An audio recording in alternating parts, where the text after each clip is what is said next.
The envelope felt heavier than it should have as I handed it to my mother-in-law, Grace. Her greedy fingers snatched it from my hands before I could even fully extend my arm. "Finally," she sneered, weighing the envelope in her palm. "You're contributing to this family like a proper daughter-in-law should." My father-in-law, Robert, nodded approvingly from his recliner. The $3,000 leather monstrosity they'd bought with my husband's bonus last year. "About time, Mia. We were starting to think you were just a freeloader." I smiled sweetly, settling back into the uncomfortable wooden chair they always assigned me during family meetings. The good furniture was reserved for real family members, apparently. "I'm happy to contribute. After all, family helps family, right?" My sister-in-law, Jessica, smirked from the couch, her newly manicured nails, paid for by the family fund, tapping against her phone's screen. "See, Mom? I told you she'd come around. Even lazy people can learn." Lazy. That word had followed me for 2 years, ever since I'd left my corporate marketing job to work remotely as a UX designer. To my husband Tom's family, working from home meant I was playing around on the computer all day, contributing nothing while their precious son worked himself to death at his accounting firm. "When you go to the bank tomorrow," I said calmly, "make sure you follow the instructions in the envelope exactly. It's very important." Grace patted the envelope possessively. "Don't worry, dear. We know how to handle money. We've been managing the family fund for years." The family fund. Their pride and joy. Every working member of the Harris family was expected to contribute 30% of their salary to it. The money supposedly went toward family emergencies, investments, and helping struggling relatives. In reality, it funded Grace's shopping addiction, Robert's golf membership, and Jessica's inability to hold down a job. Tom shifted uncomfortably beside me. He'd been contributing since he was 18, never questioning where the money went. When we married 3 years ago, his family immediately expected me to fall in line. For 2 years, I'd resisted. I'd made excuses, shown fake pay stubs indicating I earned far less than I did, endured their mockery and contempt. But last month, something changed. It started when I overheard Grace on the phone with her sister. "Mia's useless. Sits at home all day pretending to work. Tom could have married that lovely banker, but no, he chose this lazy thing. At least when we get rid of her, we'll have trained her replacement better." Get rid of me. Like I was a defective appliance. That night, I'd started planning. "So," Robert leaned forward, his golf-tanned face eager, "what made you finally see sense?" "Oh, you know." I waved my hand dismissively. "I realized you were right. I've been selfish, keeping my little income to myself while Tom works so hard." "Little income," Jessica snorted. "Mom said you barely make $500 a month with your computer stuff." I bit back a laugh. My computer stuff had earned me $8,000 last month alone. My client base included 3 Fortune 500 companies and several high-profile startups. But they didn't need to know that. Yet. "Well, I've been trying to do better," I said humbly. "Actually, I got a raise recently. That's why I can finally contribute properly." Grace's eyes lit up with greed. $3,200 a month, right? That's what Tom said you told him. That's right. It was actually $12,000, but Tom didn't know that either. I'd been saving the difference in a separate account, preparing for this moment. "Wonderful." Grace clutched the envelope to her chest. "With your contribution, we can finally renovate the kitchen. And get that new driver I've been wanting," Robert added. "Don't forget my car needs repairs," Jessica chimed in.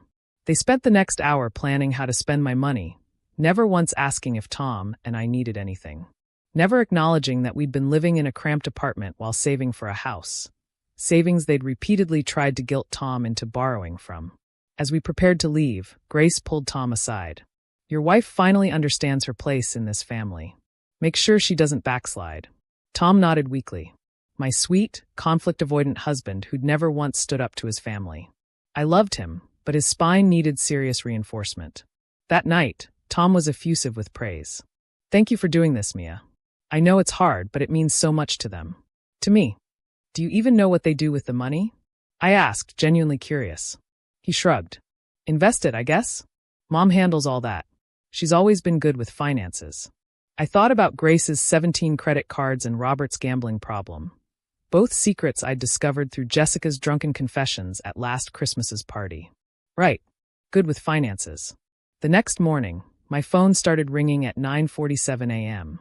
I let it go to voicemail 5 times before finally answering. What kind of sick joke is this? Grace's shriek nearly burst my eardrum. I'm sorry. I put her on speaker, recording the call. Is there a problem? The envelope. The bank. They what, Grace? Did you follow the instructions? Instructions? Instructions? You gave us an envelope full of Monopoly money. I gasped dramatically. Monopoly money? Oh no. There must be some mistake. Are you sure you went to the right bank? Of course we went to the right. Wait, what? Confusion crept into her voice. What do you mean the right bank? Well, the instructions clearly stated to go to the address on the paper. Didn't you read them? Silence. Then, what instructions? There was just fake money and some stupid paper with an address. Grace, I said patiently, that wasn't just any address. That was the location of the Harris Family Fund. What are you talking about? The family fund is in our joint account at Chase. No, Grace. The real Harris Family Fund is at that address. The one Tom's grandfather established. You know, the one you've been stealing from for 20 years. The silence stretched so long I thought she'd hung up. Then, in a whisper, how do you know about that? Here's the thing about marrying into a family. They never think to hide the important documents from someone they consider beneath notice. While they'd mock me for being lazy, I'd been photographing every paper in their house during visits. Insurance documents, bank statements, and most importantly, the trust fund documents that showed Tom's grandfather had left money for all his grandchildren's education and first homes. Money that Grace and Robert had been siphoning off for 2 decades. I know everything, Grace, including the fact that you owe Tom approximately $127,000. You can't prove anything. Actually, I can. See, that address I gave you? It's not a bank. It's the office of a forensic accountant who specializes in trust fund fraud. He's expecting you. In fact, there's probably a police officer with him right now, waiting to discuss why you've been stealing from your own children. The scream that followed was so loud that Tom came running from his home office. What's happening? He looked between me and the phone in horror. Your mother just discovered that I take family contributions very seriously, I said calmly. So seriously, in fact, that I contributed evidence of 20 years of theft to the proper authorities. Grace was sobbing now, Robert's voice booming in the background, demanding to know what was happening. Mia, please, Grace begged. We're family. You can't do this to family. You're right, I agreed. Family doesn't steal from each other. Family doesn't mock someone for working from home while spending their stolen money. Family doesn't plan to get rid of someone for not contributing to their criminal enterprise. Tom's face had gone pale. What's she talking about? What theft? I handed him a folder I'd prepared. Every document, every bank statement, every piece of evidence showing how his parents had stolen his future to fund their present. Also, Grace? I continued while Tom read, his hands shaking. That $3,200 you were so eager to get? That's my monthly contribution to the Real Family Fund. The one the forensic accountant is setting up to reimburse all the grandchildren you've stolen from. You wanted my money so badly? Now you can watch it go to undo the damage you've caused. You evil little. I hung up and blocked her number. Then I turned to my husband, who was staring at the papers in shock. They stole my college fund, he whispered. I took out loans, worked 3 jobs, and they had the money all along. Your sisters too. And your cousins. Your grandfather wanted to make sure all of you had advantages. Your parents decided they deserved those advantages instead. Tom sank onto the couch. Why didn't you tell me? Would you have believed me? Your families spent years convincing you that their financial struggles were real, that the family fund was necessary. They've gaslit you since childhood. His phone started ringing. Jessica. He declined the call. What happens now? He asked. Now. The forensic accountant and police handle the criminal side. The lawyer I've retained handles the civil side. Your parents will have to sell their house, liquidate their assets, and pay back what they stole. Whatever's left after legal fees will be divided among the grandchildren. And us. I sat beside him, taking his hand.